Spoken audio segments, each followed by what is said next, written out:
Sebuah video yang menghebohkan publik baru-baru ini beredar luas di media sosial. Dalam video tersebut, terlihat seorang kepala sekolah dan seorang guru perempuan sedang berkaraoke dengan penuh kemesraan di dalam lingkungan sekolah. Dan yang lebih mencengangkan lagi, kegiatan itu dilakukan saat jam pelajaran masih berlangsung. Peristiwa ini terjadi di Sekolah Dasar Negeri 2 Ciodeng, yang berada di wilayah Pandeglang, Banten. Sosok kepala sekolah dan guru tersebut diduga memanfaatkan Smart TV bantuan dari pemerintah pusat, yang notabene merupakan alat penunjang pendidikan, bukan untuk hiburan pribadi apalagi kegiatan yang melanggar etika profesi. Dari rekaman yang beredar, terlihat mereka masih menggunakan seragam dinas lengkap. Meskipun begitu, belum diketahui apakah keduanya memiliki hubungan suami istri atau bukan. Video tersebut pertama kali diunggah oleh akun Instagram nasutionbooks.id dan dengan cepat menjadi viral. Dalam rekaman itu, tampak jelas keduanya asyik menyanyi dan berpelukan sambil diduga memanfaatkan Smart TV bantuan Presiden Prabowo Subianto. Aksi tersebut sontak menuai gelombang kritik dari masyarakat yang menyayangkan penyalahgunaan fasilitas negara untuk hal yang tidak pantas.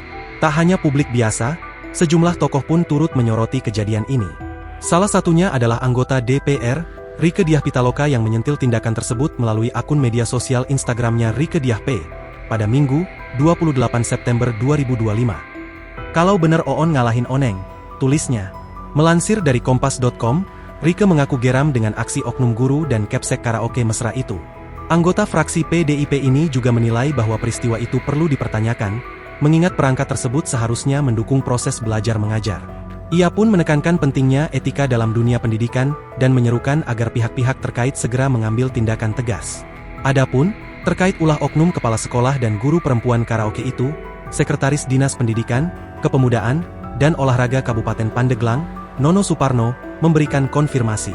Dia mengatakan bahwa video yang beredar merupakan hal yang benar terjadi. Ia benar, tapi sudah ditangani oleh bidang terkait di internal, ujar Nono, melansir dari tribunnews.com. Saya belum tahu progresnya seperti apa dan sejauh mana. Coba tanyakan ke bidang BPK, katanya.